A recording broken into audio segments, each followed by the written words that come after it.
We are Bye. live. God damn it, Rayshawn. Son of a bitch. What's up, everybody? Welcome to a it's gonna be a very unorthodox edition of No Bucks Given right here on the Horny Goat YouTube channel and the Horny Goat Podcast Network because I'm sober now. We got the crew with us. We got most of the crew with us this fine evening, and figured since the pay-per-view literally just ended maybe about 20-ish minutes ago, that we're gonna go with talk about AEW Revolution. Telemundo.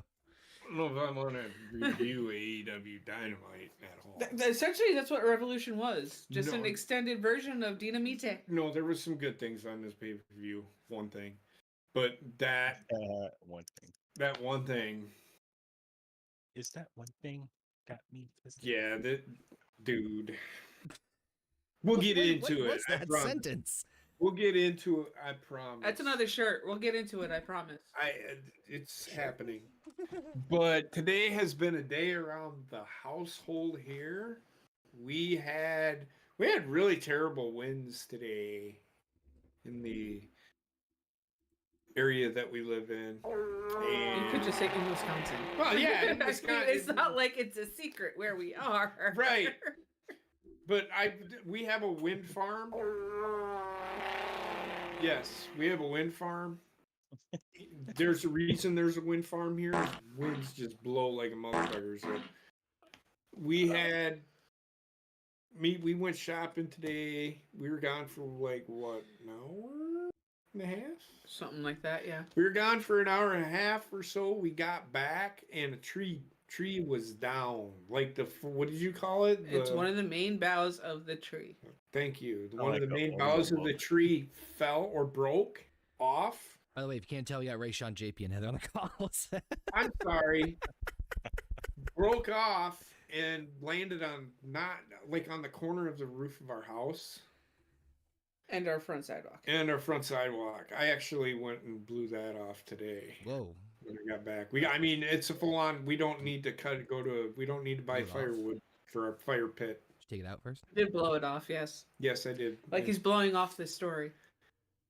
Oh, well, I can let Heather tell the rest of the story. I went off on her like a Yeah. doozy today. Yeah, she sat there. He sat there and said, I'm going to need your help moving that branch. I was like, yeah, I'm already on my way out there to help you. Before I even get my hands are resting on the fucking tree branch. I don't have my feet planted, and he starts moving the motherfucker. It comes falling off the roof, smacks him in the back of the head, looks at me and goes, you know this thing's fucking 100 pounds, right? All right, fucker, you're on your own. She did, and then she did do a little bit more, and I felt really bad for yelling at her. You that is clearly full on that the last truth. that last laugh clearly showed remorse. That is full on the truth. That's why I'm laughing. What she's saying is like fucking word for word what fucking happened. Yeah, Because it did. I mean, I'm okay. And it wasn't even like. But this. I was not only I was frustrated, I was really scared in that moment because when that happens, what if what is the first thing that came out of my mouth when we got home before? Is there a hole in the house? Because if there's a hole in the house, guess what? Well, I know there's an a-hole. Right. Well, if there's a hole in the house, then we have to fucking pay for it. We have to move because I'm not gonna have my family live in this. You know, I don't want. Meanwhile, it's the enclosed porch that it fell on. But I was scared that something there was like damage that need to be repaired. Mhm. Then we would have to leave the house. You know what I mean? By the So way, I would also be scared too, being anywhere remotely close to being Heather pissed off. So I do not. That's a totally different reason I'd be pissed. I'd be scared. So I know. I came back in and I did apologize to her, but I did that After I fucker woke thing up. I looked up at you. Do realize this is 500 pounds? Meanwhile, the So, only thing that fucking the hit him reason- in actuality were the outer branches, which are twigs. Well, I felt it come down. It felt like it didn't hit me. It didn't full on fucking smack me and knock me 500 feet, but it pushed down on me. So I felt it hit my shoulder, but it's fine. I after I had said it. Now I'm gonna preface this, and this is why later I apologized after we both had cooled off. Because she was pissed, and I knew it after what I said. I said, you do realize this is 500 pounds. I looked over, and I will preface this by saying, oh, I just decided to go. So I just started moving because I wanted to get it out of the way. I'm an army guy, so let's get it out of the way and, move it around. And she's out there trying to break branches off later. I'm just like, leave it. She didn't touch the fucking thing before you yelled No, she was breaking off branches. Because we were still getting shit out of the car, and there's some of the branches sticking out over the sidewalk. Yeah. And there are kids who ride bikes up and down our sidewalks here, and they don't pay attention. And that's just one lawsuit from a fucking parent. And I understand that. I understand that. And that, again, I preface this. I'm just like, leave it, I'll get it. Which I did. I moved it, again, to get it out of the way, but it was touch and go. It was touch and go, but I was more... The reason I was responding, and I did apologize to her, the reason I was scared, and I was just responding to, so. Hey, I think this might cost us, but no, it's just, it is going to cost me. I gotta put that tree down. The outer bark is starting to come off of the back edge of it. It's diseased, and the former owner never took care of the fucking property, and he had mentally ill people living here or mentally retarded people living here. He had with mental disabilities. Yeah. Yes. I'm not laughing at that. I'm laughing at what Rayshawn just sent us in the chat. This place that I bought used to be a group home. It used to be a group home for those that with Down syndrome and stuff like that. But those that weren't so bad, there's that borderline where they can do things on their own. You know what I mean? They have them. Well, everybody's doing it. I'm gonna avoid this part of the conversation like the fucking plague and just tiptoe around and be like, yes, I know exactly what you're talking about. I don't want people to think I'm being a fucking... I get it. Mental retardation is an actual medical fucking explanation. I know it is. I just call mentally disabled. Way easier. Anyway, mentally retarded. It's all the same. No, I'm just but not. It's not me being. That's not us. We're being not mean. being cruel. No, it's not. It has nothing to do with the being cruel. It's the fact that JP completely fucking avoided the word, and then Heather just blurted it out mid-conversation. He's like, "Well, I just don't want people to think that I'm, But anyway, like mental retardation." So that's what some disabilities are called. Fucking mental retardation. So anyway, I mean the AW revolution. But yeah, so that's been going on at the household today. But yeah, we'll get into that because that's pretty much the utter disaster in this house.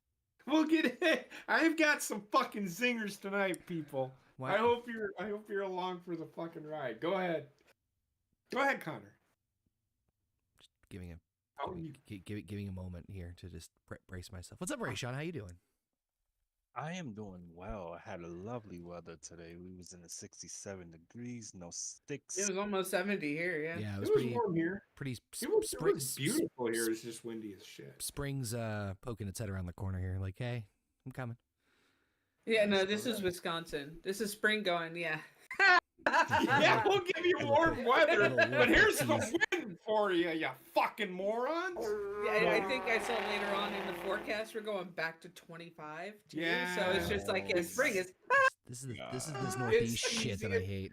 They've got to get the last frost in. It's actually good for the soil the here. Of the week, though. Yeah. Okay, basement. Listen, motherfucker, I've had enough of your shit. I'm literally just waiting for him to pop up on the chat on the call. Basement said he wasn't. I don't think he has strong enough signal where he is. I don't care if he does. In fact, I hope he does. He'll find a fucking way. I hope he does. If he can, get in here. He will find, buddy. a way. So, but no, man. You want to let Connor actually speak now? No, it's fine. It's okay. Go for it. Anywho, we didn't have really anything planned for this particular episode, as JP alluded to earlier on, and literally with Basement not being on and not having the strongest of signals, we were kind of just gonna we're either gonna skip this No Books Given, to be honest, like the last hour, or and then JP had some thoughts and opinions about it. I Revolution. got something. I think that's a mild way of putting it. I got plenty of thoughts and opinions of that last match. I didn't see the entirety of the pay-per-view. I did see a couple of matches. I missed the first two. I saw the main event and that was it. We'll talk about those. You can, when we get into it, Connor's, if he can, he's going to read the card for us. I just want to tell people how we're going to do this. If Connor Well, can he make was it- trying to explain Go it. ahead. He would just shut the fuck up Go for ahead. 5 seconds. Go ahead. You were trying to explain it. You were the chosen one. I'm so sorry. This is gonna be quite a ride tonight. Anywho, what the fuck was that? I'm addicted to breast spray. Wait a minute. That's hold It's on. literal breast spray. It's Crest breast spray. You It's- screamed like you just dropped a book on your nuts. I sprayed some in my eye. Wait. User error? No. You said you sprayed it in your eye, I but you did. screamed and went, ugh. Yeah. You like I licked didn't know your eyeballs were on your tongue. Well, it didn't it's not like it all got up in there. Well, Heather, but that I happens to me all the time. little- Whenever I get something in my eye, I always go blah. I got a particle of that shit in my eye, all right? Fucking wimp. I'm Sound like fine. It just draws. was a shocker. I'm not hurt. But anyway, go ahead, man. It requires you shutting up. I am shutting up. I'm explaining why. He gagged. Love and Mary. Anyway, we're gonna go over the card. Obviously, JP having watched more of it, and Heather watching more of it than I have. I'll give like my reactions and thoughts on it as far as on paper. I've seen, even though I don't do the pro wrestling coverage anymore, obviously I still follow it like a mofo on Twitter, and if something that's interesting enough, I will like deep dive into it. From what I've heard, pay-per-view was very mid. In terms of Takeshita and Ospreay being the best match. Sorry, I got distracted by whatever the fuck JP's doing over there quietly. I don't know if it's worse that he's quiet. Oh, he's muted. Great. That's even better. I'm muted. I was so somebody. I was alerting him to the fact that a comment needed to be shown in the chat, and he's here. What the fuck are you talking about? Oh, this I'm is sorry.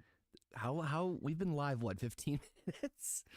And we're already off the 11 rails minutes. with something. All right. Should we just skip the pre-show matches? Because I don't Yeah, give much of a shit. I didn't watch either of them two matches, but you can tell me. Dude, like fucking the pre-show matches were, one was a 12, it was a 12-man tag and then a women's tag. Oh, yes. Yeah, definitely. Skip Yes. those fucking Like, bullshit what- matches.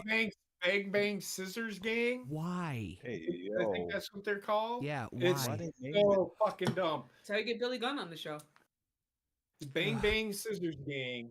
But it's not just to get Billy Gunn on the show. I mean, Jay White, they're trying to build him to something.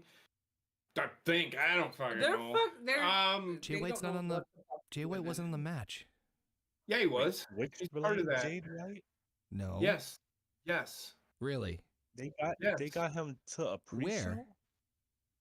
Look, like I said, I didn't catch it, but he cut a promo. Oh, okay. So he wasn't part of it because I have Max Caster, Anthony Bowens, Billy Gunn, Austin Gunn, Colton Gunn. Oh, and Jay White. There we go. I didn't see Jay White's name at the end there. Okay, cool. I gotta give at least WWE some credit here, is that when they did random pre-show matches, at least they were like something going on, like some like strimblance of just like throwing fucking people together. Well, who did they face? This is gonna go. I pretty didn't smooth. see who they faced. I didn't really Private look at Party. it. The scissor Then gang. Matt Hardy and Jeff Hardy. Not Matt. Jeff Darryl Jarrett, was- Stardom Sting, Jay Lethal, Willie Mack, and Private. But Willie Mack's still employed by the. Okay, all right, cool, good for him. I like Willie Mack. Willie Mack is a heel. I guess. So I can't keep track of this No, shit. and it's fine. It's fine. So Fucking grab. that match, I think they're building to something there, so they put it on a pre-show. I don't hope pay so, too much because attention some to of it. this shit just gets thrown together so fucking randomly. You know what? So What what they they're could do that they're house doing show. something with this. I think they're trying to do a fucking comedy, a parody version of the Bullet Club in fucking AEW. That's what they're fucking doing. with Jay White because he was a part of Bullet Club. Oh, they doing some entertainment. Can I? Yeah, wrestling company. Something. Yes, and this is my bitch with them. Tell me what you are, and just be honest. Stop lying to the fucking people. You're not fucking professional wrestling. Tell me your You're pronouns. fucking sports entertainment. Tell me your It, pronouns. Right. it is what it is. I identify as a comedian. You can identify as whatever the fuck you want. I I identify as a fish then. right there with you. Would those lips be a sucker fish? Ah! I'm just kidding. I'm laughing more at the fact that JP's popping himself more than anything else. All right, fuck the pre-show. The first actual match was Christian Cage. Well, what was the second match? Something with Chris Statlander. So I just want to stress so that that we is- all that agreed is- to skip the pre-show matches, and I'm trying Well, to I skip just the want- pre-show matches, and then I get to the first match. No. But Chris Statlander beat who? Oh no, it was a tag. Yeah, that's a feud. That's a feud. That's an actual feud. It's okay. We can move on. But yeah, that match, I didn't watch it, but it was a feud. It's a feud. There's a reason for it being on the pre-show is what I'm saying. Go ahead. So those was the pre-show. On to the main card. This is fucking great. I literally said, like, There let's is skip these a pre-show matches. reason. Wait, I am not. Hold on. Let me say this. I am not making okay, because you haven't had a chance to. Go right ahead. No, I want. So throughout this show, I'm not going to make any excuses. There are reasons why these matches are having. There's shit stains for fucking excuses, but there is reasons that they are doing that. Revolutionary. That's shit. retarded. I'm just more laughing at the fact that, like, we all agreed to skip the pre-show matches. Then we talk about the pre-show matches, and then you I have to interject here just to let you know I didn't see this match. But well, see, the reason that I'm saying this is you preface this by saying, I don't know why they in WWE they meant something. Well, he was talking about the first pre-show match. And I understand that. That one is doing something, but it's in the beginning stages of doing something. This next one has been going on for a while. I just didn't watch it. That's all. That's all I'm saying. First match, Christian Cage, Daniel Garcia, TNT title. What are they doing? They got too many fucking belts, man. What? Okay, so who won that match? Christian retained. Why? Yeah, it's actually Okay, so here's my bitch about this whole fucking match. part one. If there was a reason for Christian Cage to win this match, I'd get behind it. Christian Cage is holding on to a title that he shouldn't be holding on to. He should be putting other people over. I don't give a fuck if you thought he was great in 1997. Fuck. I thought he was great in 1997. I thought he was great in 2005. He's not great now. Charisma. Like, what good is he fucking doing holding on to a fuck? He's hoarding. It's worse than everybody bitching about Roman Reigns and Brock Lesnar being part-timers. Think about what you are fucking saying. I liked Christian Cage a long time ago. Let's live on nostalgia. Oh, here's another thing. AEW, we don't live on nostalgia. We're going to build stars. Are you? You I don't fucking think we beat. built this Now, thing. Daniel Garcia, for everything that he was at the beginning, I fucking disliked. He got away from fucking Chris Jericho and started doing his own fucking thing. I can buy him a little bit. I'm not saying he's there, but god damn it, you have some kids on the show that got, and putting him with Christian Cage in a match. Who do you think should have won that match? You're trying to get this kid over. That would have been the perfect time for you to fucking have Christian Cage lose the title. I don't care if he holds it, just don't hold it for fucking 2.5 years. He's had one fucking match. Fuck Christian. Fuck him. Fuck AEW. They're a bunch of fucking idiots. I mean, they had a real opportunity to build something, and yet, here, I like Christian Cage because I masturbated to him in my mom and dad's basement when I was a kid. Just for the Which is- record, Christian's only had the belt since September. I understand that, but that's too long. He should not 7 be months. holding. Yes, He, put his point somebody is else over. he shouldn't have a belt. I don't period, care if as he holds Christian. it, but not for 7 months. No. What are they trying to do? Put over an 18-year-old kid before he even learns how to fucking Walk, run the rope. walk, run, wrestle? I don't understand. It makes no sense to me. Like you're giving a long title reign to established superstars. But Who they don't established need somewhere to. else. So they don't. What is it What is Christian Cage establishing by building new stars? Somebody please tell me.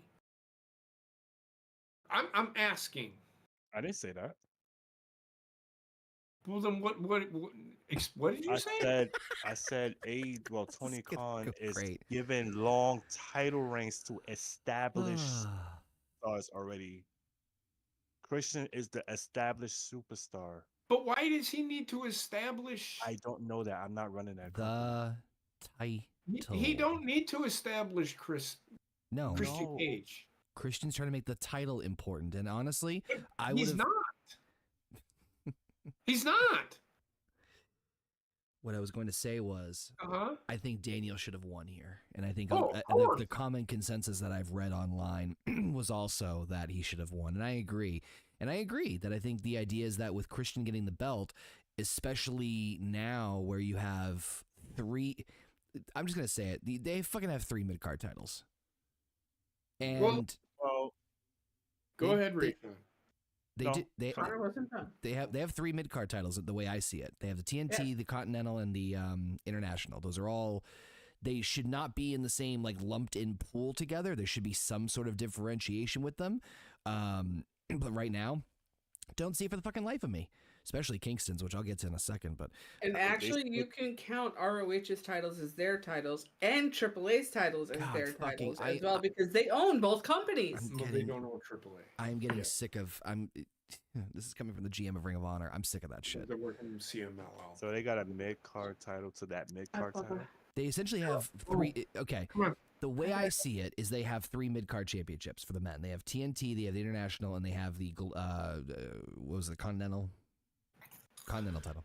So the Continental, yes. So yes, yes. I So think the the Continental champion Is and Ring of Kingston. Honor World Television Champion is No, Kingston's the world. No, he's not the. Is he still the ROH champion? yes. Okay, so he's the ROH champion, and he's the he's also the Continental champion. But he's also isn't he isn't he an IWGP champion, like a New Japan one? He was. I Okay, don't know if he might have still lost. I is. think He might still be. I'm not. Anyway. I'm not sure. The Go only ahead. the only thing I can say as a defense of this move is the fact that they're trying to establish a little bit more importance to the TNT championship in terms of its value more than the other 2. But this more so is more of a bigger problem, like I just mentioned with the 3 championships. Those 3 championships, I'm fine with having those 3 titles if they each have a distinct purpose. Because obviously, what's the point of a mid-card title? Mid-card title is usually there to build and Elevate. breed the next round of world Yes. champions, right? If you and the way and what Connor is saying, and I wholeheartedly agree, and I'll let him finish. But go ahead. I interrupted you. I'm so sorry. No, you're good. I was just gonna say that like the TNT title despite being kind of a little tacky, I'm not gonna lie, like it feels like a TV championship in a lot of ways. Despite it being like, despite the way it was originally like introduced, and I just wasn't a fan of it. The TNT title has actually grown on me as far as a valuable title, and that's only because it's been around the longest out of the 3. Now, personally, what I would do is. First of all, I would have fucking 3 mid-card titles. Second of all, I would have I would not have a continental champion. I'm sorry, that just sounds dumb, but I like the idea of the international title. And the reason I like the idea of the international title is because I think that should be, and I've heard this pitch before, this is not my idea, so bear with me here. That should be your title where if you want to fuck around with New Japan, that's the one you do it with. I do not disagree with that. I honestly do not disagree with that because they always do that. But then the Forbidden Door thing kind of has no meaning It's anymore. not fucking forbidden anymore, and Rayshawn's gone. The door's not He's forbidden having anymore. internet troubles. There There it is. we go. Yeah, it's no, nice. I can see it, but what I'm saying is that they're doing another Forbidden Door, just so you know. No, I'm not fucking. It's a cash cow. Of course they're gonna fucking do it.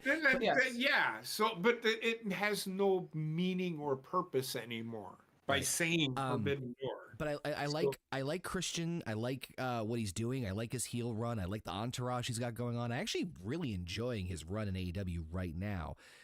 I just think that he should have dropped the belt to Daniel Garcia. But then again, I think they're trying to build it up to a bigger moment than that. Whether it's with Garcia or somebody else, I don't know. I don't watch the product that religiously. I'm just saying that's the only saving grace of this whole pretty thing. much everybody else. And I do not. Listen. I agree with you, but when somebody says that, but who are they going to? Who? Who is that epic person? It has to be somebody. It has to be something epic in order for it to be. Well, there's a few.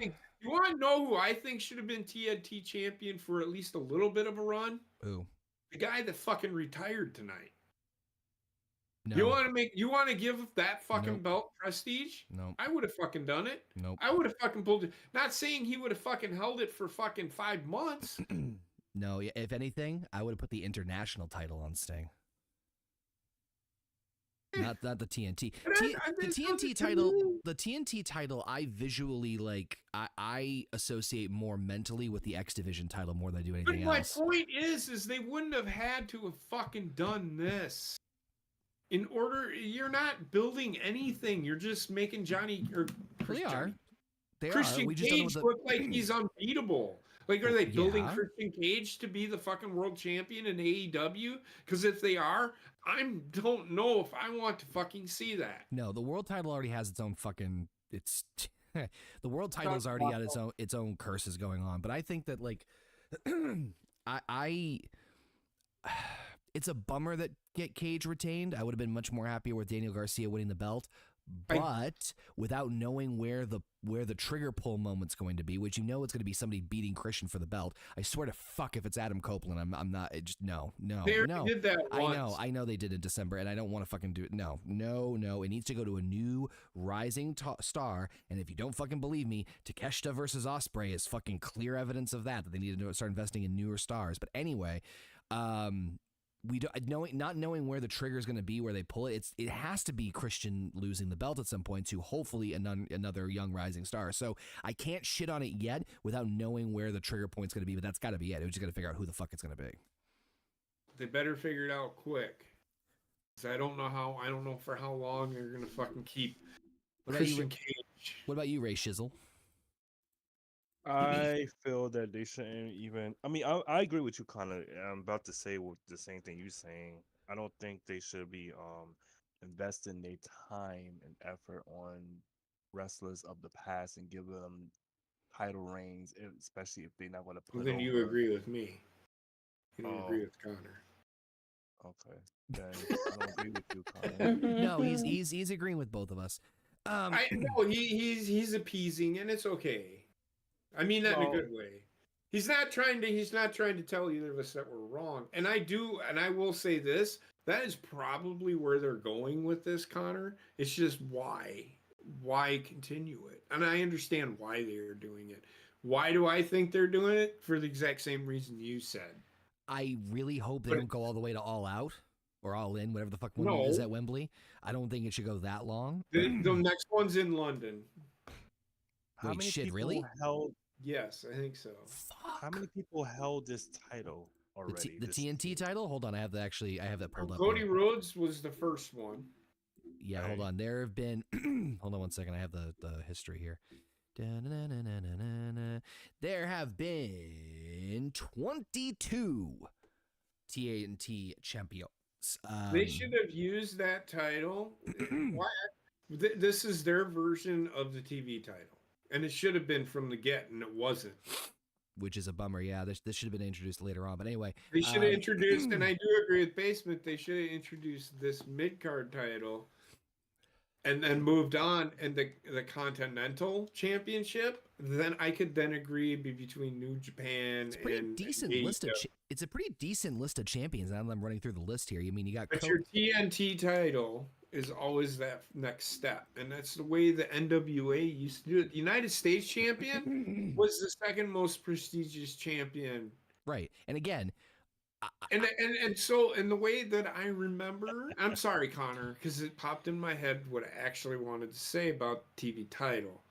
The TV title wasn't about getting that shot unless it was like Ric Flair as a TV champion and they do a storyline like we were doing on fucking Friday nights, right? They have the five defenses and they did that for a couple of storylines, but then they stopped fucking doing it, which I don't know why, because it was a great concept. But those TV title champions would then cash in that world title or cash in for a world title shot, like they did with the Gift of the Gods in Lucha Underground. It just makes sense. It just makes sense. Now the United States champion is the next guy, the guy that takes that next step. And I'm looking at NWA here, so I'm not talking about newer version of I'm talking about the NWA. You were the number one contender for the world title. They thought that highly of you to be a champion. That's Basement said it last night. We said you use that mid card champion to take that next step. They did. John Cena was a United States champion. You remember that title was not as over. Once John Cena got John Cena got the United States Championship over.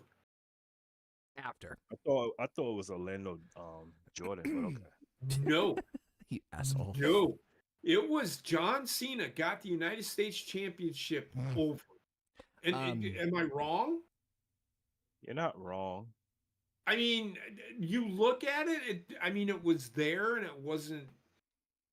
it didn't have any meaning to the WWE fans. And then when John Cena wins it, and then John Cena kind of did what the United States title never ever really did, is those open challenges. John Cena started the open challenges.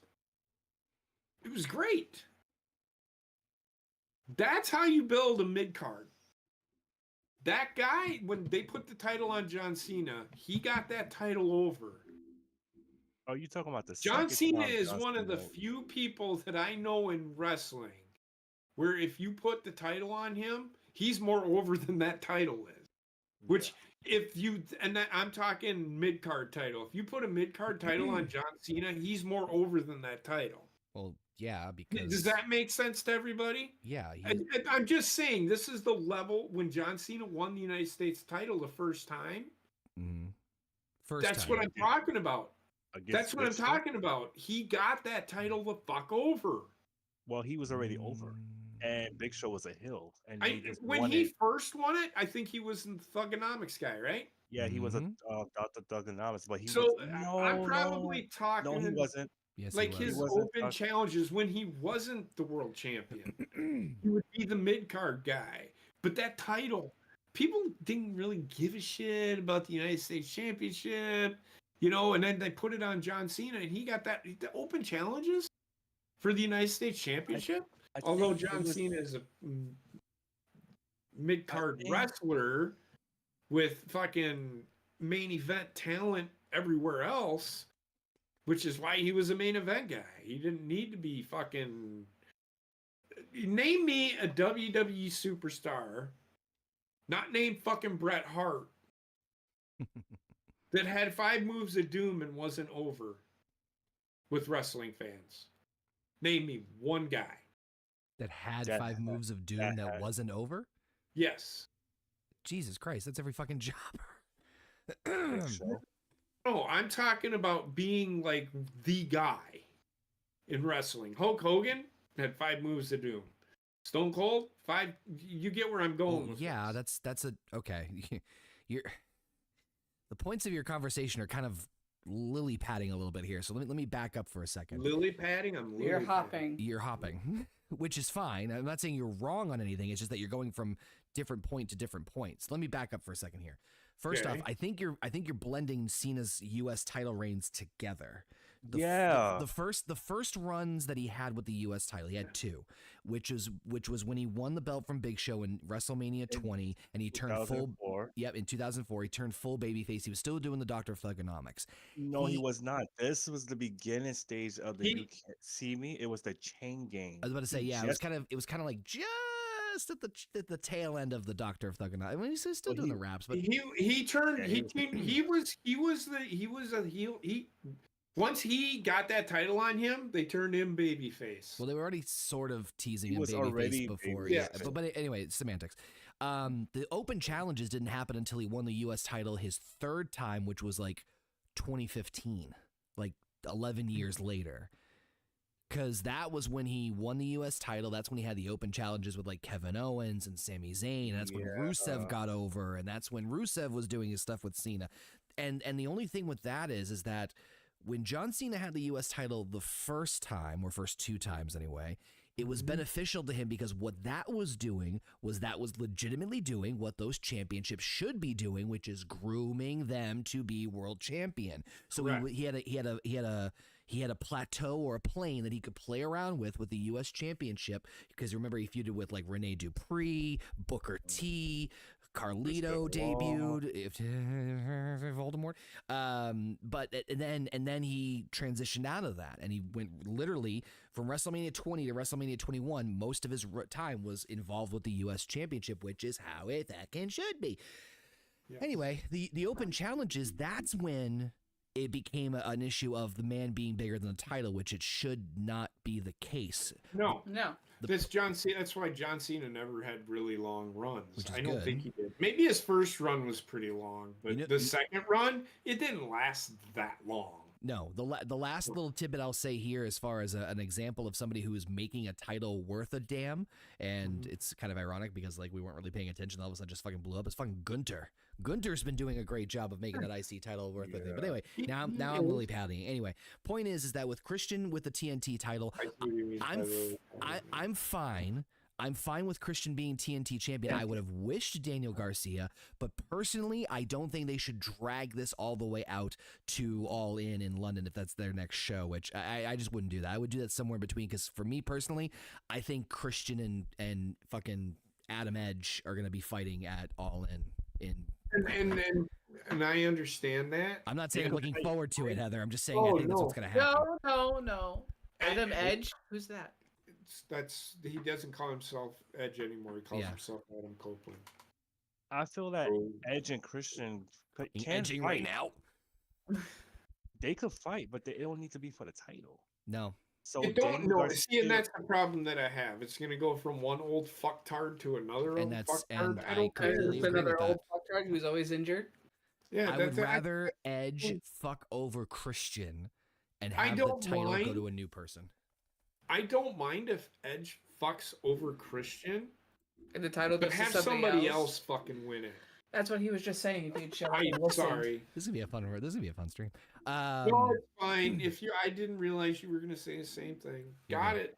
Get out of my fucking head. Heather, any thoughts on this one? She didn't see it. But I didn't see it, but Christian should not be holding a title for more than 6 months.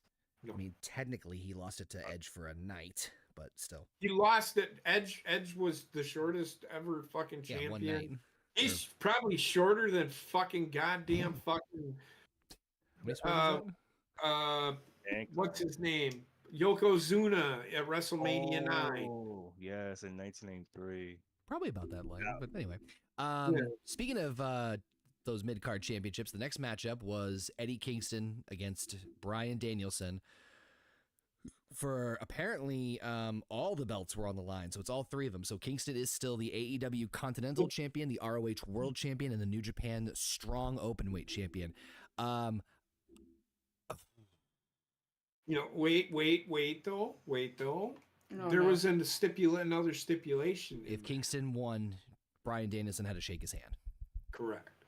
Because Bryan Danielson, throughout this whole time, has been telling, I have no respect for you. I have no, this, that. He and the other shouldn't, thing. because Eddie Kingston's not the same par of wrestler that Daniel Bryan is.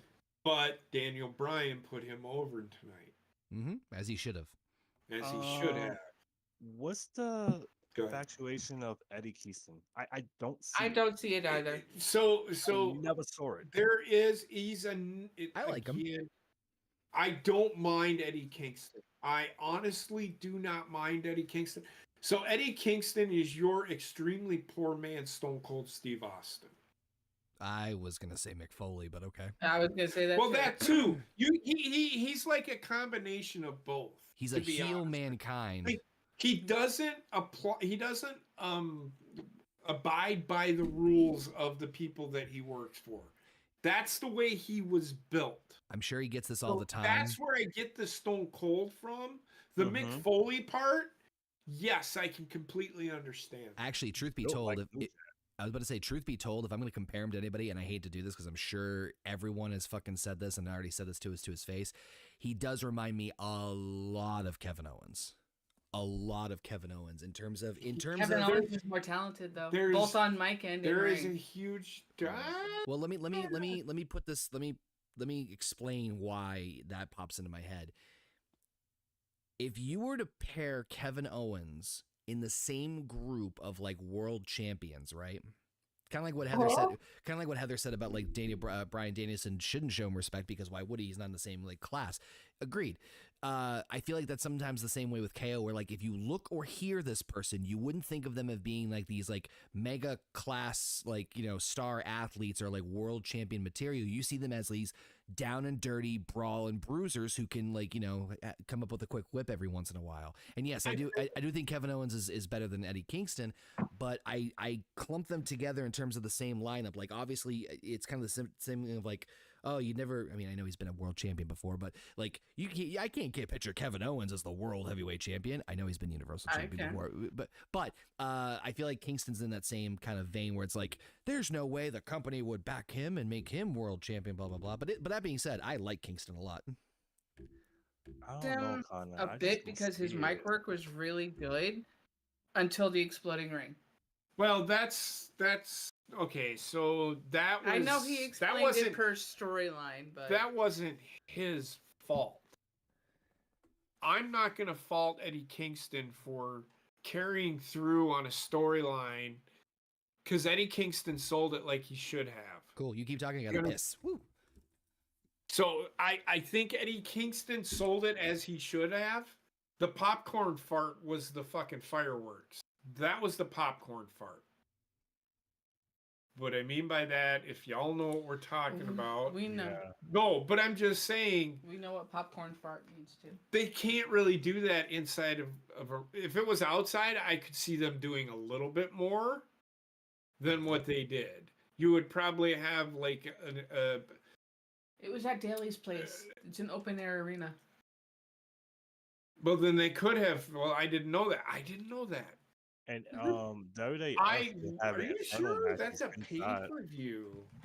They've done pay per But, views at Daly's place anyway, before. but you can only fit 2,000 people in there, if that. But anyway, what I'm saying is, I think that they probably, if it was outside in an open area, like at the stadium next door, they could have fucking gotten away with fireworks on the fucking level. I've, you buy a grand finale firework from the fucking fireworks store and fucking set that motherfucker off. As long as it's smoke, all you're looking for is fucking smoke. All you're looking for is fucking smoke, people. That's it. You're looking for explosions or what appears to be an explosion. As long as they're not within the... I mean, Jesus fucking Christ. It's not that fucking... WWE's done it. So what They you did, think? remember when they shot the fucking lightning? Yeah, they've It definitely was done it better. You can get away with that. Don't feed me a line of shit. But how was Danielson and Kingston? I didn't... God damn Again, again, I'm gonna say this. It was okay, and it was Daniel Bryan can work in the ring, right? Mm. Okay, fine. It was a daily split. Okay. Fuck I me. was gonna say what I was gonna say was this is this is one of those things that like infuriates me with consistency in wrestling, and it's not even just like WWE or AEW specific. Well, it is somewhat company specific, but it's more so the infuriation. It's not. It doesn't just go to wrestling either. This goes across the board. Where like the reason I think fans of wrestling, whether you be WWE, AEW, or both, or whatever the fuck, Right. get so mad, and I can relate to this, and just bear with me on this, is that when wrestling's good, it's phenomenal. But when it's shit, it's infuriating because you can see like there's moments of greatness, right? Like I'll tell you right now, without having seen the match but seeing some clips of it, the setup and build to this match between Kingston and Danielson is simple, easy to follow, understand, you know you're going to get a good solid match out of the two of them. Fucking easy. Yet at the same time, Kingston's carrying around 3 fucking belts, and I want to rip my head off and like slam it through a wall because I just hate the fucking concept of not even just like Kingston in general, but just the idea of like the. But by the way, I just looked up what the Continental Championship looks like. Jesus fucking Christ, that's the laziest belt I've seen in a major company. That looks like a Creative Championship from like SmackDown versus Raw 2006. Hate that belt. Hate that belt. But my point is, you take away the Ring of Honor World Title, take away the New Japan Strong Style, or even just the fact that the belt is only for, or the match is only for the Continental Championship, which fucking hate the design. The match sounds great. The rivalry sounds like simple and easy to follow. Like, I don't get why these companies do like one step forward and then just equally back. It's fucking. No, with AEW, it's not equally back. They go one step forward and then take 15,000 steps back. That's. No, what about AEW does is they take 2 steps forward and then leap in a vat of fucking burning gasoline. That's what they fucking do. That's how they're booking this fucking show. I didn't mind the match because yes, they can wrestle, but what's it for? And it was really good. I don't like the 3 titles. What is he doing? What is he doing? Again, why is Ring of Honor a thing on AEW television? Apparently, they could have fucking turned Collision into ROH. So what I heard was that Warner Discovery was open to doing a weekly Ring of Honor TV show in place of Collision. But Tony Khan said no. He's a dumbass. He Who needs shot to it put down? Tony Khan. Tony Khan. He needs wants to Ring put the of Honor. fucking crack pipe down. So I'm sorry. He wants Ring of Honor as a me. completely separate entity away from AEW, which you're doing a bang up job of it right now. Okay, so again, I say this. Sorry, I might be jaded because I'm fucking depressed. Continue. No, and I'm with you, not on the depressed part, but I'm with you 100% on that. What you just said right there, this is why Tony Khan's an idiot. You're always saying, oh, you're going to be better than WWE. Why don't you have 2 wrestling shows? Oh, they have And more than 2. You don't have to fucking do the whole, well, I want them guys to come over here and wrestle on here. Why and isn't then- other promotions titles being defended on your fucking show? Well, it's his. He owns it. He owns Ring of Honor. No, but he also has New Japan titles being defended on his show. But Ring of Honor is his. Is my point, Heather. And I'm talking about New Japan. Well, what about New Japan? Their titles are defended on AEW. But yet, and ROH's titles are also defended on AEW, but yet he wants to keep them separate entities. The only way New Japan should have fucking AEW titles over here is to fucking have the person that's holding that, or I'm sorry, holding the IWGP title. Yeah. Like the United States champion, I think it was defended. Like John Moxley was the champion. Yes. He needs to lose to somebody from New Japan.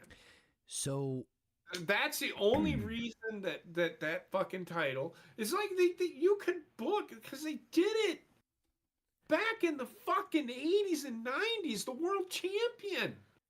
So They hijacked the fucking title. Japan did. They did a whole fucking storyline with it. I'm fine with Japan. Japan's not No, my problem. no. I'm not saying Japan's bad. I'm just saying that storyline wise, you want to interject New Japan. That the only reason that title should ever be lost up there in AEW or in New Japan, sorry, is if AEW, the guy you're gonna put the title on over in Japan, wins the title. Not this fuck finish bullshit. And in fact, I wouldn't. The AEW title, I'd never do over in Japan. But the IWGP champion, having somebody beat, because the IWGP title has some prestige. You want to get New Japan over? That's how you fucking do it. You don't need to get them over, for God's sakes. You They're already do. over. The biggest complaint I have about these fucking championships floating around, honest to God, is a twofold part. One is Ring of Honor in its entirety, and this is coming from the fucking GM of Ring of Honor. Ring of Honor needs to fucking die, because no matter what you do, those Ring of Honor championships are going to come across as inferior. No matter what you do, no matter how hard you try. And then on top of that, they're introducing AEW talents with New Japan championships, which again, no problem with that. Great cross promotion idea, especially if it's like lower card titles, not the goddamn IWGP World Championship. I would have that, like, I wouldn't have the IWGP champion show up on AEW television until like Forbidden Door. That's a whole nother argument. But now, like the big title in Japan, basically, right? Right, because you want to keep, I don't know, fucking make it important.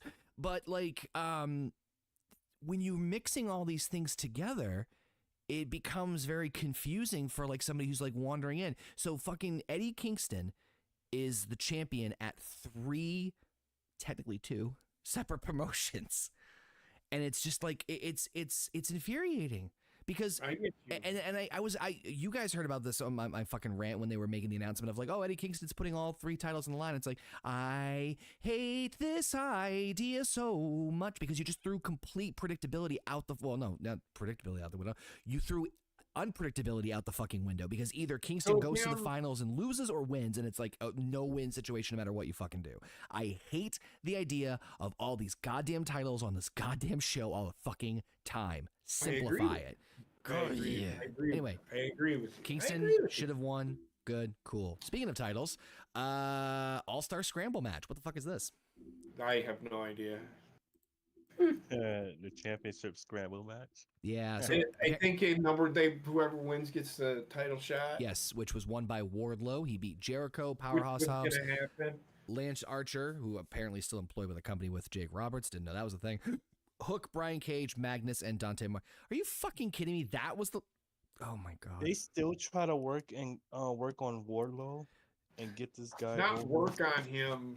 So he is. So if you don't know, he is now with Adam Cole. Yeah, he's with the Undisputed Adam Kingdom. Cole was revealed to be the devil. I mean, they were kind of backed into a corner on that Shocker. one. They were kind of they were backed into a corner on that one. I could have fucking told everybody that's who it was, but nobody wanted to fucking. I'm not talking about you guys. All these fucking dumb shit that's on Twitter. Can't be Adam Cole. By the way, everybody tweeted. I even proved Jim Cornette wrong. I wish I would have fucking. By the way, everybody emailed that motherfucker and said I called this. It's fucking Adam Cole. If you didn't see it, I don't know what the fuck you've been watching since 1985. Didn't you say up and down for like weeks that it was Samoa Joe? I said no. I said with what they did, how can it not be Samoa Joe? What he was implying was Samoa Joe did it under Adam Cole's orders to throw people off the trail. That's what happened. Adam Cole paid Samoa Joe to do the job. It's possible. No, that's what happened. That's the whole storyline. Wait, they actually revealed that part? Yeah. They did. That's what I did. I said. Dude, they reveal their fucking hand 3 months before a surprise entrant debuts on fucking AEW. What else do you expect from this company? I mean, I give them a little bit of slack because, like, I know MJF got injured, and I'm sure that probably threw everything into, fine. But like, That's why you have backup plans upon backup plans. Yes. I don't trust this. We haven't gone 4 fucking matches through this pay-per-view. I don't trust their backup plans at this point. But anyway, Wardlow winning doesn't really it does and doesn't surprise me at the same time. First of all, so they're telling you exactly. I'm going to tell you. So Adam Cole came back. This is the storyline. It's a storyline driven thing here. You got to understand. Well, if you let him finish, no, because he was. I don't think he was. So the storyline is at the beginning is Wardlow wins. Guess who he gives the title to? Adam Cole. No, I get it. Yes, that's the whole fucking storyline. So they're going to build to that. What I was going to say was, if you look at the pool of talent in the Scramble match, it was either him or Jericho. That's pretty much it. There you go. You weren't even going to talk about all that. No, because like it felt a little too predictable. Because if you look at the pool of talent in that Scramble match, realistically, there's only one winner. Well, I mean, maybe Jericho, they could sneak, because I know they were going to do things with Jericho and Kenny Omega, then he got diverticulitis. But like, realistically, looking at that list, that's it. Unless you wanted to do like a fucking like, something with Hook, which, like a one-off, like, hey kid, I'm going to squash you and blah, blah, blah, and like do something else with it. But like, you already did that. I know, I was about to say. But yeah, looking at the Scramble match options, like, okay, there's only fucking like 2, maybe 3 people they could have done with this one. It's like, oh yeah, Lance Archer, who I haven't fucking heard of at all, is gonna, of course, swing by in, and maybe Brian Cage. Maybe Brian Cage could have also been but anyway, point is that I felt like it was very narrowed. So cool, awesome. Wardlow's next in line. Cool. Yes, and if you didn't see that it was going to be Wardlow, I don't know what the hell you were thinking. It was which is why I said what they said at the beginning of this. Why I was trying to get this Adam Cole Wardlow joining the fucking undisputed whatever the fuck they are now. Kingdom. I don't know if that's true. Is that really what they're called? Yeah, Undisputed Kingdom. Okay. We have I mean, it's not a bad name, but come on. I'll take it. Who's in that fucking look at who's in that faction. I don't give a fuck about any one of them motherfuckers. Heather, Rayshawn, any comments on Wardlow getting the shot at the title? It was going to happen. It is too little, too late. Too little, too late. Yeah, I have a feeling this is going to be just a one and done quick thing. Like, I don't think it's going to drag out too much longer with this, but I don't know. We'll see what happens when Wardlow goes against Joe, if he goes against Joe at any point, or if they do some sort of fucking tomfoolery. But I think the match will be. I don't think it's gonna be good. I think it's gonna be interesting, but we'll see how it plays out. I like Joe, so we'll see how it plays out. We have a new international champion. We have Roderick Strong beats everybody's most flamboyant international champion of all time, Orange Cassidy. That fucking Pockets. Yeah, Pockets. Bye, Rachel. Fucking motherfucker. Yes, I stole your fucking gimmick, Cornette. Listen, I probably get sued by fucking Cornette. No. He ain't ever gonna fucking watch us. But anyway, no, the fucking never know. Orange Cassidy. What's up, Jim? Come on, man. That motherfucker. And I like it, and I can't keep on saying, but I'm saying this because I'm listening to Cornette. I keep putting him over, but it's like I'm listening, and it's true. His analysis of Orange Cassidy is 100% spot on. This guy, I'm sure he can do fantastic things in the fucking ring. But he is Tony Khan's fucking, what does he call him? His fucking mascot. Yeah. Calls him his fucking mascot. This guy is, do you honestly, truly, honestly believe that this guy should be do you think this guy deserves to be a world champion? No. Ever? No. Ever? No.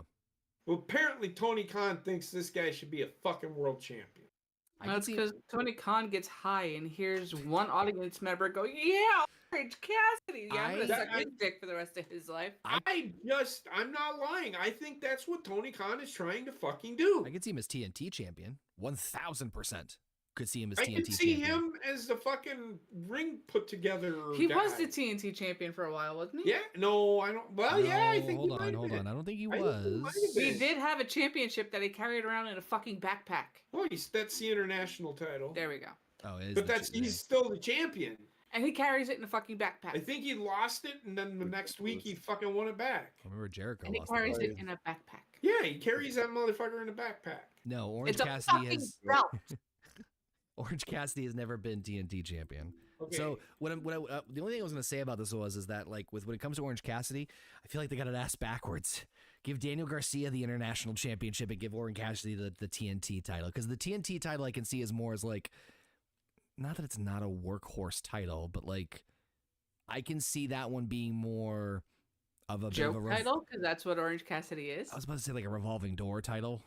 The 24/7 title. There we go. A little closer to that, yeah. But again, just my own perspective, I would have put the international and I hate the fucking continental title. I heard the match was all right.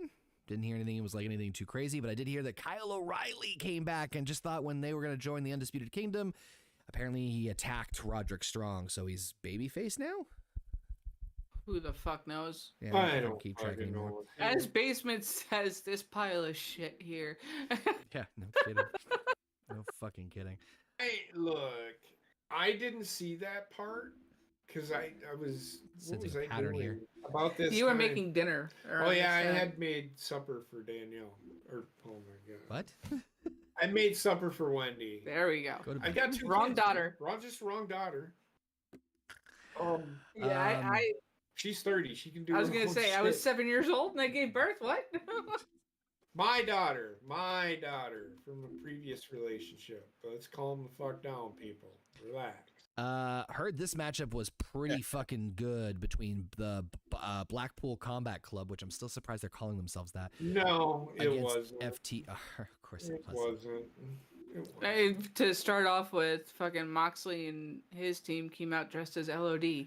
Everybody, I jumped on fucking, which I'm locked. My account's locked. Right now. Yeah, everybody tweeted JP because his Twitter account's locked. Now it's your chance. Fucking I'll the get back to you, best. motherfuckers. Trust me. It's He'll the forget. best. Don't worry. Now's your chance. I'll respond to all that shit. I dare anybody to fucking just tweet me. I'll find it. Don't worry. I'll find it. But this match sucked ass. The FTR bores the fuck out of me. Who's the FTR Black is like Combat? They've become a FTR. joke. FTR is the Bret Hart version of a tag team. I Bret just Hart and Anvil. don't care. Without Anvil. I just don't care about FTR. I don't care. I don't know what people get about that tag team. I really don't. Who's They're Black boring. Combat? Blackpool Combat Club well, was Blackpool- at least the this match Blackpool was Combat Claudio Club, and Brian But Danielson.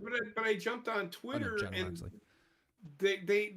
they came out and everybody was waiting for the Doomsday Device. They were waiting for Claudio and fucking Moxley to do the fucking goddamn Doomsday Device. And then when they didn't do it, the fuck I was even waiting for them to do it. I really wanted to see them try to fucking do it. To be honest with you, I want to see what kind of fucked up shit would fucking happen. Because John Moxley fucking sucks. Yeah, The guy I can't agree. fucking wrestle. Oh no shit. He's a fucking he Trash, slumbers garbage. around like a fucking gorilla in the fucking ring. He does. He's Can't stand terrible. him. I don't Can't know stand him. why people think this is good wrestling. This guy he looks like a Neanderthal, couldn't take a shit. That's what John Moxley looks like. He looks like a fucking Neanderthal that can't take a shit. You're here for He's JP's rants, so constipated. you're gonna get your gold's worth.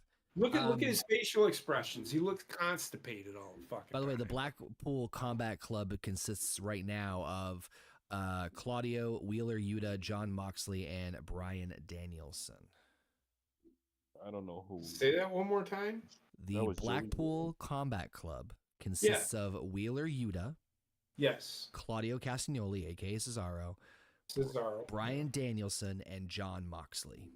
I'm honestly surprised they're still calling themselves that, because that was obviously the idea when Regal was going to be like the I was manager, just and about to ask you why they call themselves the because Blackpool originally it Combat. was formed by Regal, and then Regal bounced to go back to WWE, which by He the way said- apparently is in the game. He said, "Fuck this shit. I'm fucking out Fuck of here." this shit, I'm 'Cause I see where this shit is going with this Neanderthal looking motherfucker. But Blackpool Combat Club with the win over FTR via technical submission. Next up, we have the AEW World Women's match. We have Deonna Purrazzo challenging the champion Timeless Toni Storm, with Mariah May accompanying her at ringside. It's kind of like her fangirl, which I thought was a kind of clever little twist, that Maria ended up dressing up like old school Toni Storm, like the way she looked before the Timeless bit. I heard this match was crickets. This is Yeah. another person that I don't see the Toni factuation. Storm is Toni shit. Storm, I don't see it. You don't see who. Toni Storm, I don't see like. I don't give a fuck about Toni Storm. I like the gimmick. I Toni like Storm- Toni Storm, but I feel like together it just doesn't click. Toni Storm is terrible in the ring, and I'm not shitting on women here, people. I'm not. Toni Storm's finisher. She doesn't even get the person 2 inches off the fucking ground to do the fucking move. I'll give her 2 inches. How is that gonna give me something that gives some fucking impact? I'll give her 2 inches. And that's not what I mean. Oh, I just find that it's just, come on, man. I've been watching wrestling, and I say this a lot, and I thank God I wish Baseman was here, but he's not. And he can't stop me. Because I can usually mute he you. jump in here and fucking say something. it's all which right. I can mute you. Don't do that. Why But- not? It's fun. Just finish your fucking thought, man. No, I just don't understand why it is imperative. What were we talking about? See, you fucking interrupted me. Toni Storm. You interrupted yourself. I've been watching wrestling for almost 40 years. Over 40 years. I'm 51. I've those been are- watching wrestling since I was a little kid. Those are 3 different numbers. Go ahead. I can honestly tell you that move doesn't even hurt a fucking goddamn Oh, now, fucking folk style now wrestler. I need to see what her fucking finish is, because I don't remember. The Storm Where's Zero, the it's like that finish? fucking Michinoku fucking driver. me It's see. terrible. So Michinoku her driver? finisher doesn't even hurt a folk style Falcon wrestler. Arrow? The Storm What? won. Hold on. I'm Storm looking. Zero. Storm Zero. Oh God. Okay. Yeah, I can. Well, It's F10. it's I mean, not. That's a toughie, because that one, like, yeah, that one's tough. I'm looking at the finisher right now. That's tough. That's one of those finishers that, like, you gotta be pinpoint accurate to make it look good. If you're not, it's gonna look like shit. And because I just watched 3 of them, and like one of them was perfect. The second one looked like god awful garbage. Well, it's she. But my point is, she can't. That finisher, she's no more than 3 inches off the ground. A folk style wrestler can take that fucking move. Those of you who don't know Alright. what Toni Storm's finisher is, it's essentially, I'm gonna grossly Michinoku paraphrase it here. driver. I was gonna say it's a Michinoku driver, like almost like spinning in almost like a modified DDT, like a spinning DDT. But anyway, Yes, it's just it's it's a DDT that wanted to be a Blue Thunder Bomb halfway through and gave up. correct. It was like, I can't do this, so I'm just gonna do this, and it doesn't have any impact. Rayshawn, Heather, thoughts on Toni Storm and Deonna Purrazzo? They're both trash. Okay. I don't think Deonna These is, two, but Toni is. go ahead. No, I was just saying I don't think Deonna Purrazzo is trash in the ring, but I think do. Toni's- I think I she don't- is trash. I think I she don't is think so. horrible. we She kind is of terrible. put that together. Deonna Purrazzo. Who was she in the ring with? Madison Rain. Now Madison Rain, yeah, I mean, she's not the best of previous week. wrestler, but Oh, she's been yeah. around for There we go. a Context. few days. She was around in. She was in TNA with fucking Kurt Angle. She must have learned fucking something.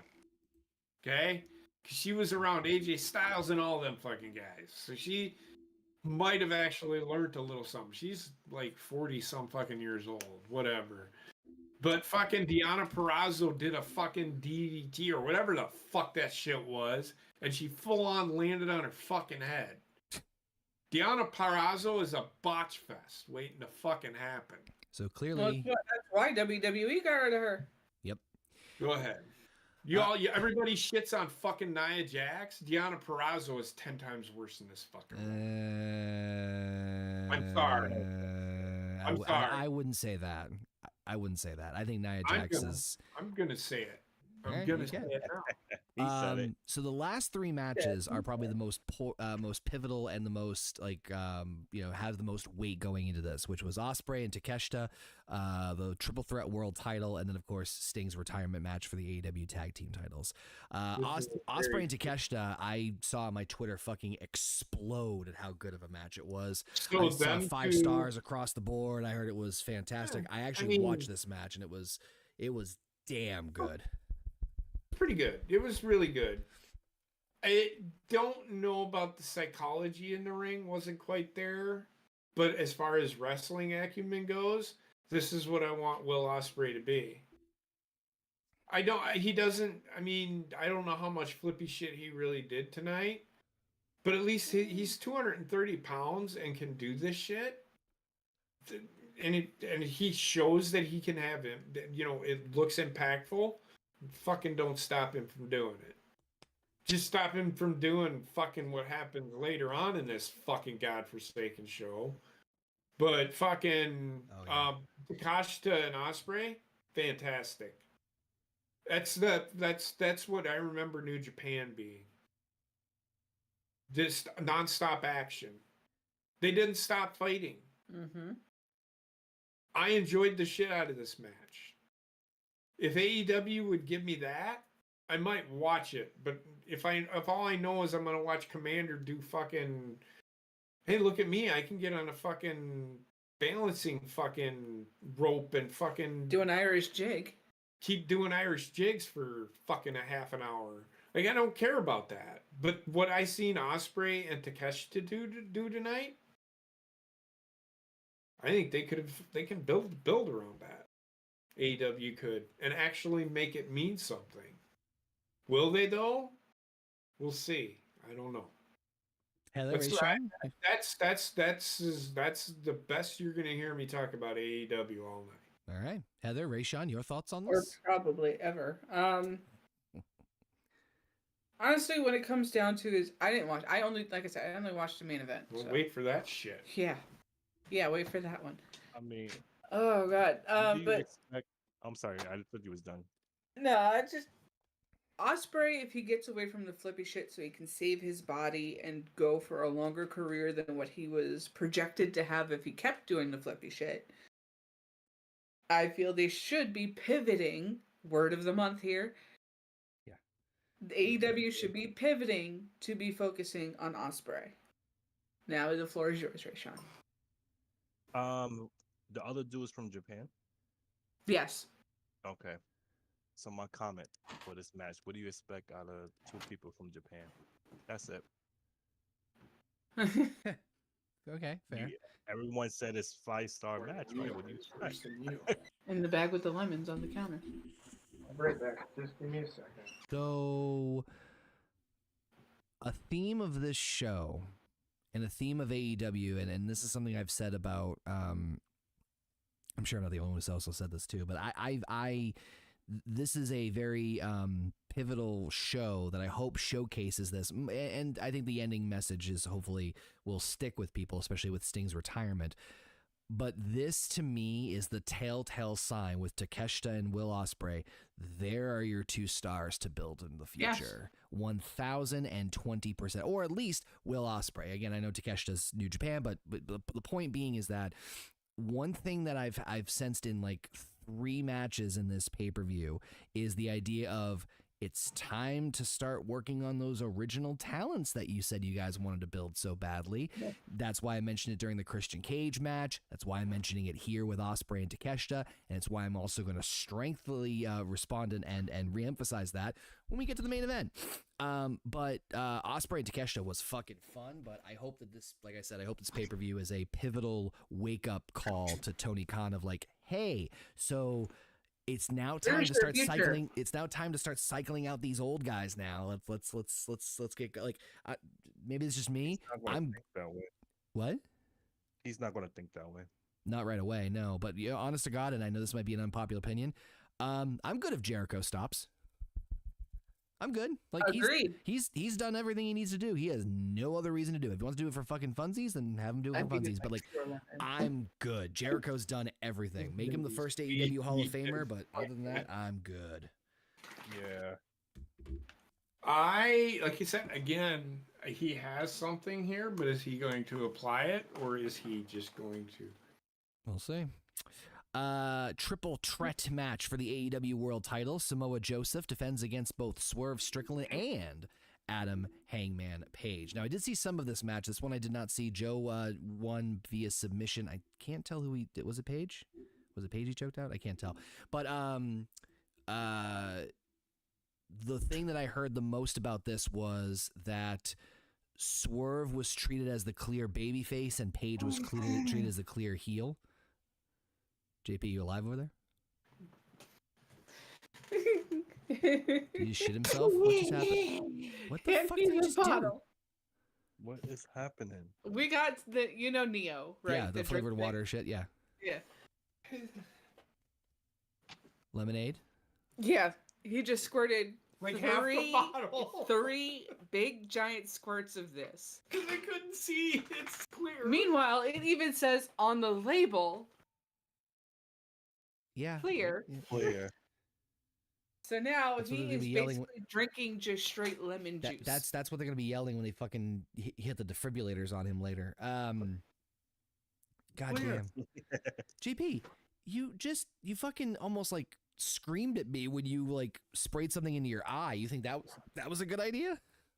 Well, his mouth was puckered shut tighter than a prostitute who has not been paid. So JP, who didn't pay you? It's under there.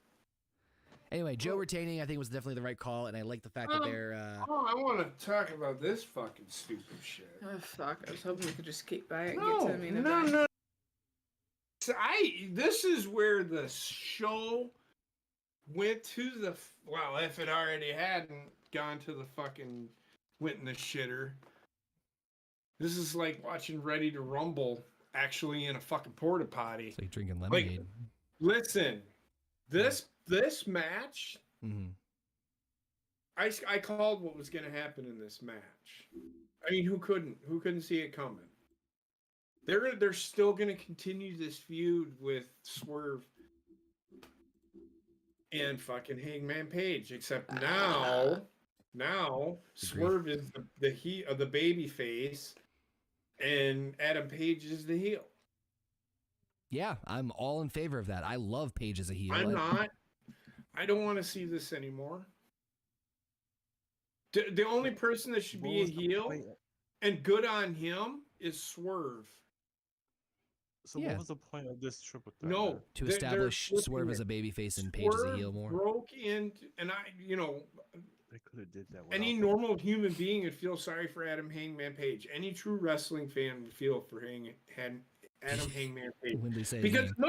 Because the whole storyline, Swerve broke into his home. His home. He Grab a broke pack. into his home and threw a T-shirt at his kid, who is like a year and a half old. It was in a crib. I don't think the kid was actually in there, but the fuck? just the thought of somebody doing that. How can you make that guy babyface, man? What did he do to turn babyface? But no, they turned Hangman Page. Why? It don't make sense to me. I get why they're doing it because Swerve is over. He's trying to do a pivot Mhm. on a storyline. God, it's a fucking Pee Wee's secret word of the month. Pivot. I just still don't understand. He why is. they That's had what to he's be in the doing. He's championship. pivoting because Swerve is getting pops, not he's booed. getting over. Yes. And Hangman Adam Page is already over, and I can understand Former it. champ. Right? But it's like they're trying to turn him heel. He's trying too hard to do a Pivot. double turn. What I was gonna say was it could be a situation of like, and again, I don't know the story as well as you do, and from what you just described from it, it doesn't sound like this is the case. But you ever see those like rivalries where it's like someone is either babyface or heel by circumstance? Like LOD is a great example of this. LOD, when they first came on board, the Road Warriors, they were heels, and the only reason they turned baby faces was because they were fighting the Russians. That's literally the only reason he goes, we kept everything the same. Everything was the same. Our music, everything like that was all still the same. The only difference was that we were getting cheered now because we were fighting Russians. So maybe that's the same kind of boat here where like Swerve's getting over like Rover as a babyface or starting to at least build up some momentum as babyface. And they want to pair him with somebody who can kind of like, get him kind of sized up a little bit. I think Page, even if the heel run doesn't work out long term, I'm fine with it being him and Swerve for one more run. I know they've already had a rivalry as it is, but I'm cool with one more match with this if it makes Swerve a potential world title contender. I just need to understand something. Fucking run. I'm gonna die. What do they feel have to do with the World Championship match? Why they couldn't just had a one-on-one one-on-one So match? originally they had Swerve versus Page for the number one contendership, and then some sort of controversy or calamity happened. I can't remember what it was. And Tony Khan's just like, fuck it, triple threat, which I'm cool with that. Yes, in a sense, yes, that's what he did. But what he did was so dumb. The way they did it was dumb. I don't mind what they did. It's how they did what they did and making this a triple threat match. I remember when somebody would fuck somebody over, and WWE just fucking did it. Remember when the Bloodline, when they had the Fatal 4-Way? Yep. Okay, so they tried doing that, but they built it for a week, right? No, that's not how they did it. I was okay with it because they still had 2 weeks to go to, do this whole thing. You know what I'm saying? The thing with WWE JP is just that Hold LA. on. Go ahead. I was gonna say all of them had a reason to be in that match. They all got taken out or had some. So and you're right. So if you would let me finish, good sir, I'm getting to that. So they had this match, which Connor so eloquently put, which is true. They went to a 30-minute draw, right? Oh, that was it. Okay. They went to a 30-minute draw, but they didn't wait a week. They just said, you know what? We're going to tell you exactly what we're going to do 35 seconds after the fucking match is over. Tony Schiavone stands up and he goes, I was just talking to Tony Khan, and this is over the fucking loudspeaker. I mean, everybody can hear it, right? So it's not us. It's not just the fucking fans, right? It's everybody. He gets on there and he goes, I just spoke to Tony Khan, and Tony Khan said this is now a triple threat. Okay, that's fine, but maybe wait a week? I get why doing it. And it adds another guy to the match because it protects. So, do you know who lost the match? They booked it right. Tony Khan got this right on the booking. Everybody. He said Hangman lost the match? Hangman was the one that got choked out. Which was the right call. Which is the right call. Because that's it protects the right Swerve call. and yeah. I think Swerve's going to be a pet project, or at least I hope he's going to be a pet project to be a big monster baby face. Right, I think they should have fucking put the title on. Well, I personally, honestly think they should have put the title on Swerve. If they had a little bit of momentum going with that Takeshita and fucking Osprey. Osprey match. And it's Right now, Swerve is getting over, and he is getting over. I don't think he is that good, but he is getting over. I think if the crowd, and then tonight, the main event, probably would have made more sense. Rayshawn, Heather, your thoughts on the triple threat? Didn't watch it, so. I ain't watched this All whole right. entire pay-per-view. Moving on to the main event. Sting's last match, defending the AEW World Tag Team titles with his partner, lover, brother, son, Darby Allin, against the Young Bucks. Now, a couple things before we get into this. I just learned this right as I was like looking up stuff for this matchup. So Sting's entrance had two people who were posing as like They were his sons. yeah, I didn't know that. That was really cool. I'm going to be honest with you. This was a really good entrance. This is whoever did this is probably going to be in WWE in a few years. So here's what I'm going to say about this match from what I've seen and I've watched this one. And I'll let JP go, and then Heather, and then Rayshawn, and then we'll wrap it up there. I think as far as a farewell to Sting in terms of encompassing that being what it is, not the match itself. I'm talking the actual like ceremony of him leaving. It was done very respectfully, very tastefully. I like the again the sons and everything. I think Flair was fucking unnecessary. That's just me. The locker room and Tony coming out afterwards, which I don't think made air. I think that was all good, well done. The fans respect like that in and of itself. The fact that it's about Sting and it was his last match. Thumbs up. I'm not even that bummed that they ended up retaining the titles because there's things you can still do with that afterward. That's fine. The match. Oh. The match is everything wrong with wrestling today. The match was pretty mid. And I'm being Pretty mid? I'm being I wouldn't generous. even say it was I'm mid. being generous because it's Sting's last match. So, and I can completely understand that. I personally don't think he's done. The Flair, no, he's got God's sakes. He's gonna have. There's something else is gonna happen. He's thinking Darby's going to turn on Sting. Darby's gonna turn on Sting, and that's gonna be his final match. I mean, that would make more sense, but then why? It post makes the more whole- different. I don't even. So I was sitting here watching this with Heather, and this is the one match, and I'll let her talk because I really want to get her thoughts on this. I mean, she hasn't. We haven't really talked about it because I've wanted to. You have done all the talking. Right, but I'm gonna let you go on this one. You fucking better. I'm punching you in the face. If you punch me in the face, you can go sleep with the branch. Wendy's bed is empty. I think you'll be sleeping. on it. Anyway. Okay, go ahead, Heather. Your floor is yours. Anyway, I forgot what I was Floor is saying. yours, Heather.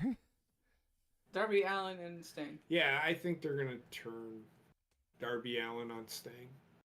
That's what they're gonna do. That's what I would do. That's what I would do. Put a pin in that one. I'll get back to that one So when it's my turn. what I wanted to say about this, and this has to do with the match, and the reason I say that is Uh-huh. who is Sting putting over? Of course, he's putting over Darby Allin. I know that. Yeah. He's not putting over Darby Allin though, because he's on the same fucking team. But Darby Allin wasn't in this match for about half of it. He was in the match for all of maybe 3 minutes. Okay. Because of the stupid fucking stunt that he fucking did. Yeah. Okay. Or later on in the fucking match. Okay. Put a pin in that. Put a pin in that for just a second because I do want to get to that in a second. But floor is Heather's. Honestly, no. This match should not have fucking happened. Plain and fucking simple. What's up, You have Neos? fucking Darby Allin flipping off a ladder, going into plate glass, literally shattering every shard of that glass into the back of his back and his arms. And probably his ass, because those pants, well, no, it would be his calves, because he had the denim shorts on, but he royally destroyed himself. And Sting did all the work in this match, in which case Sting spent half of this match on his back.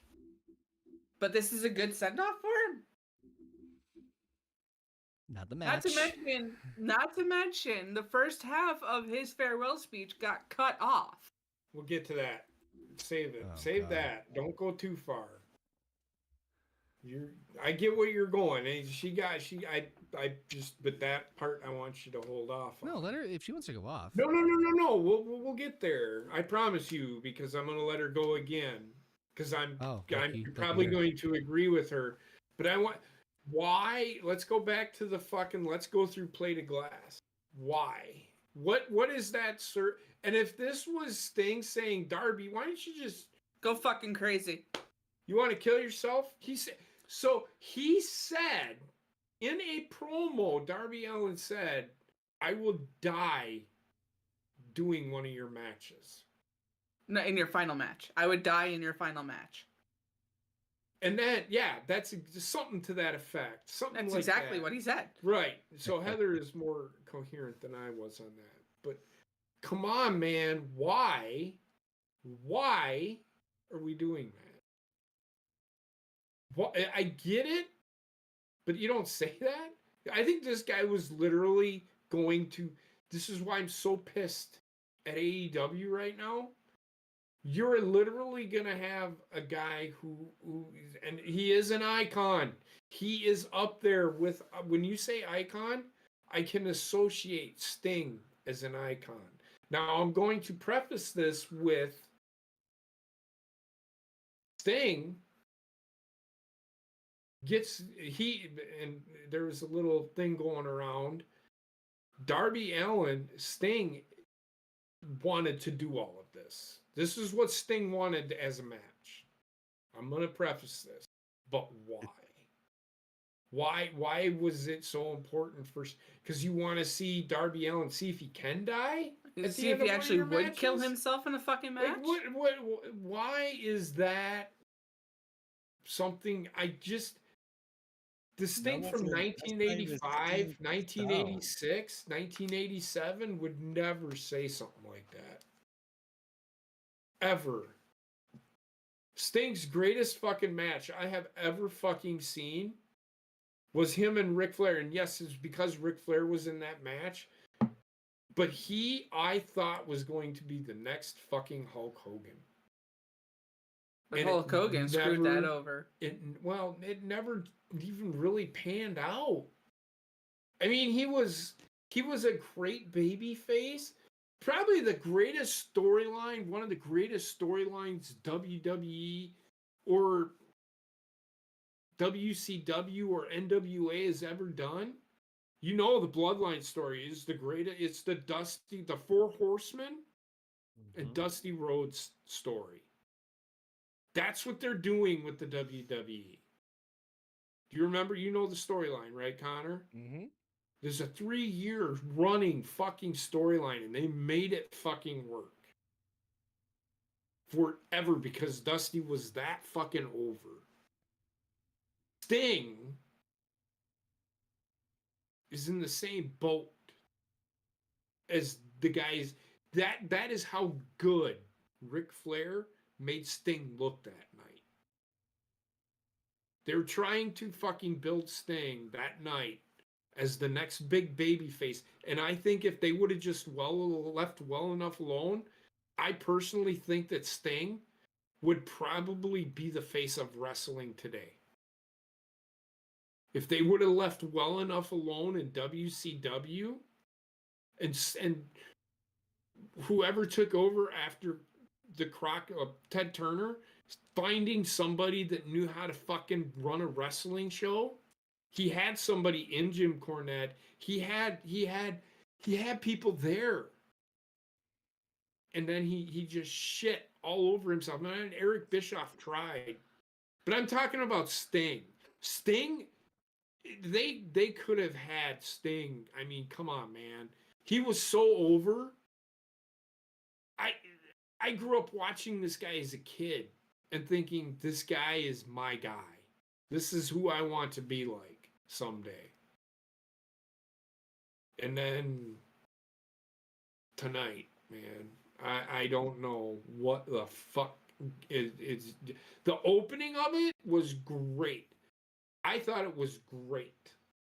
everything up until the time they decided to go through the plate of glass. I'm like, fuck this. Are you Which happened kidding me? no more than 5 minutes into the match. It was so, and then When it was, they brought the plate and then the this plated match, glass out. this match was 15 to 20 minutes of the fucking Young Bucks super kicking Sting. Head flare. And Ricky the Dragon Steamboat, which fucking Nick Jackson there, sir, you missed. Obviously. He did, and that happens, and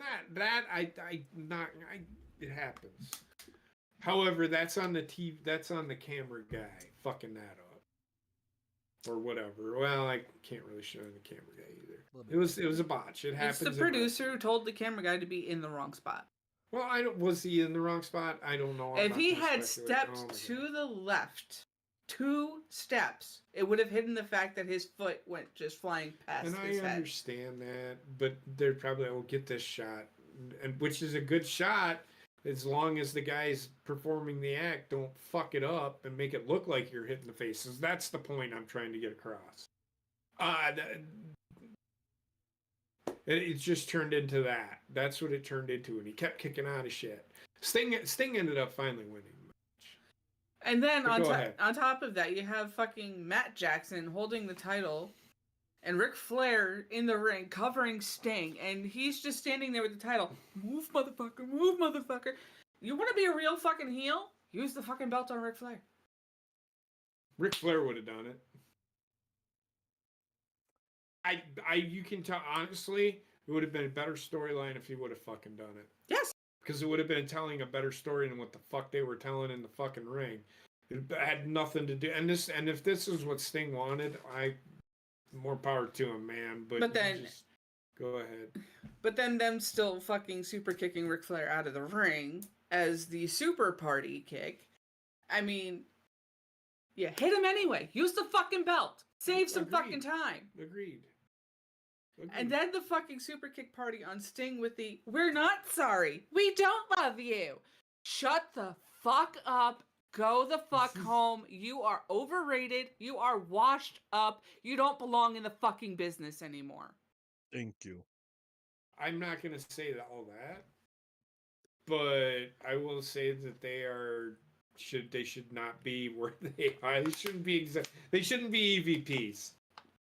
They shouldn't be running a wrestling company. Personally, that one. They are nothing but workers inside of the wrestling business. That's it. Yes, they've got a buddy that fucking has billions of dollars, and then they run around calling themselves executive vice presidents. That's great. You can do that, and they probably are executive vice presidents. But you see how it just looks silly. And if you can't think that it don't, I don't know what to tell you. People constantly sitting there saying, "Oh, WWE should stop picking on AEW. AEW needs to stop sticking its nose in WWE's business and focus on them goddamn selves." When has WWE ever fucking made fun of AEW? When Triple H called it a t-shirt company. Well, that was it. Okay. That was like fucking 3 years ago. But it's like every week they have a shot at WWE, so what's the difference? Exactly. If Triple H says something about a t-shirt company. It just... And prior to Triple H saying that, the AEW was saying mad shit about WWE before Triple H said that. The funny thing is, WWE is a t-shirt company as well. Wow. True. Kinda. But Well, more toy company, I think. They're an everything company. They're more conglomerate. But anywho, so everyone's last minute thoughts on AEW Revolution and Sting's... Oh, I'm not fucking done yet. There is no final thoughts. You're gonna have to get to sleep eventually because you're getting up with Wendy. Go ahead. You wanted to talk about this spot. So after the match was over, they gave Sting a microphone. Uh-huh. It is 10:57 at this time. Go ahead. And they're trying to speak. Sting, Darby says, a few words from, how about a thank you, Sting? You deserve it. And then hands the microphone to Sting. And then you have to give the audience break for that, yes, thank you, Sting, blah, blah, blah. they Sting is so gassed and out of breath at this moment that he has to take his time between each sentence. And then all of a sudden you see Darby Allin racing around the ring behind him, coming up whispering to the camera guy, and then coming up and whispering to Sting, and then running back and talking to the camera guy, then running back and talking to Sting. And it's like, yeah, you're fucking out of time, and this was your fault for not booking enough time to begin with. Yeah, Yeah. that really, and it's so they just pulled another. Remember when Halloween Havoc did this? DDP versus Goldberg. Yep. They can't end Sting talking in the middle of the ring. He's getting ready. He's talking about his career, right? He says, "Thank you, Greensboro. Thank you here. Thank you there." Which is good. I mean, give him his flowers, right? yeah. And then it cuts off. And then it comes back on for. It comes on back on for a few seconds. Like, hold on, I have to wait. I'm getting cues.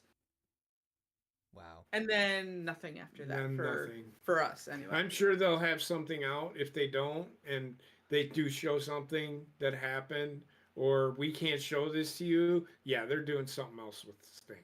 I can guarantee you. No, I I guarantee think they're going you. to show shit on Dynamite, I'm sure. Now, as far as the Darby Allin thing, boy, there's a lot to unpack with that one. I mean, Sting's You made literally, I literally thought that kid was bleeding out. I thought mean, he was dead and that they were sitting there continuing on with the match. Owen Hart style. He's fucking crazy.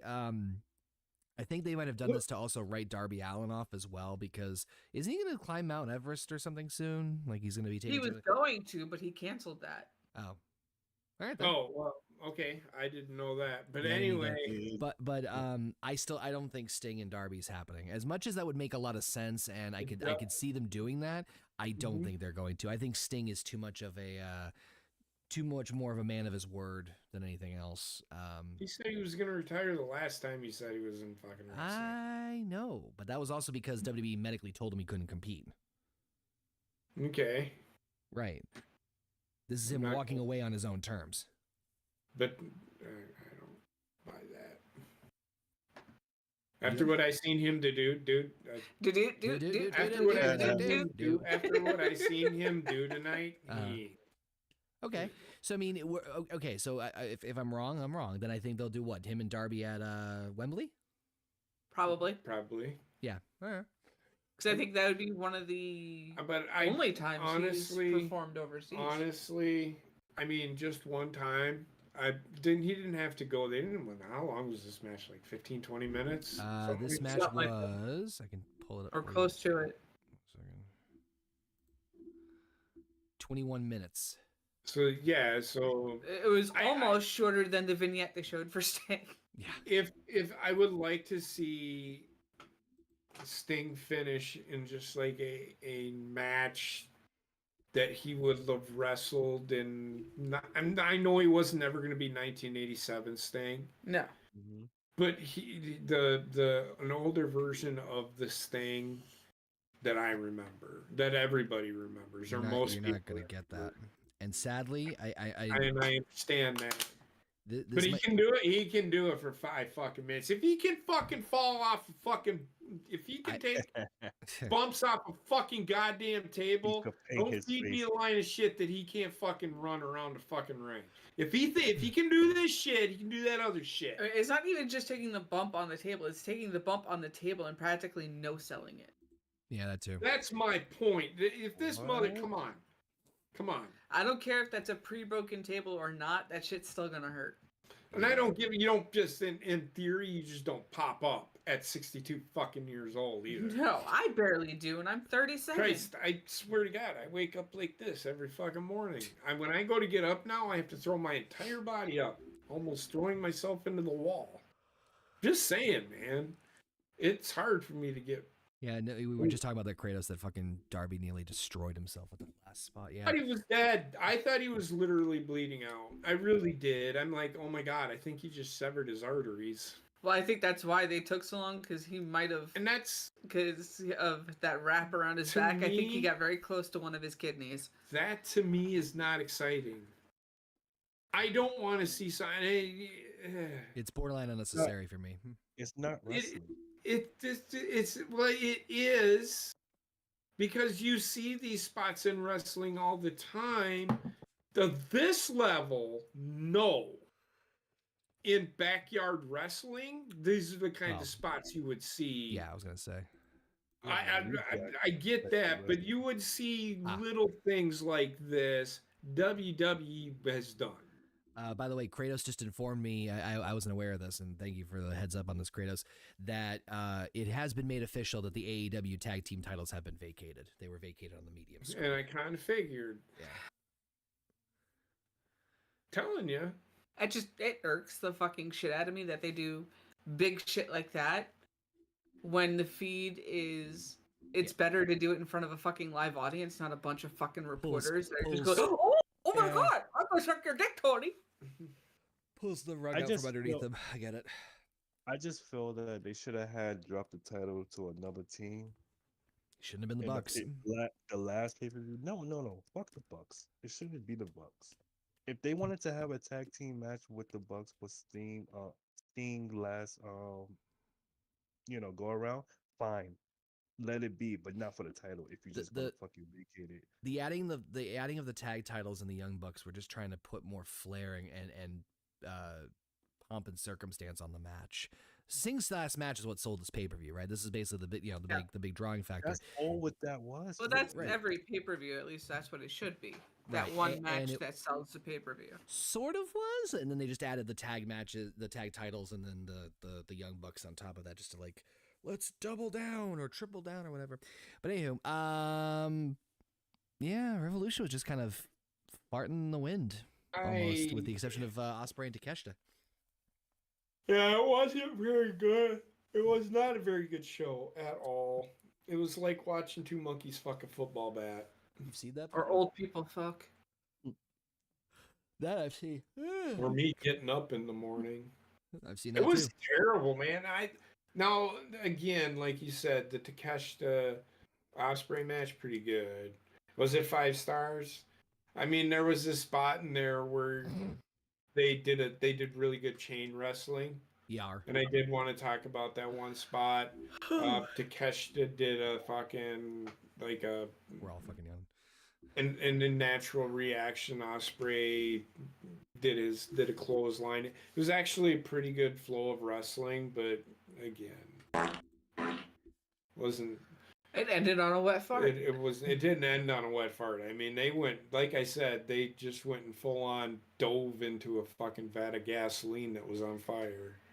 Yep. That's what I meant by that. It was we're just gonna see if somebody dies on this fucking show tonight. That's exactly what it was. Jarvin came close. Heather, Rayshon, any last minute thoughts before we wrap this bad boy up?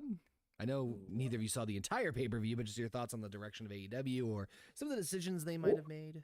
I'm gonna tell you right now, with how this ended, it being basically AEW Dynamite, because I refuse to call it by its real name anymore, because that show is a joke, as is Collision. So I think they have an opportunity, and this is me being dead serious. The only opportunity that is get the fucking title on Swerve and fucking start using Ospreay and fucking Takeshita more often.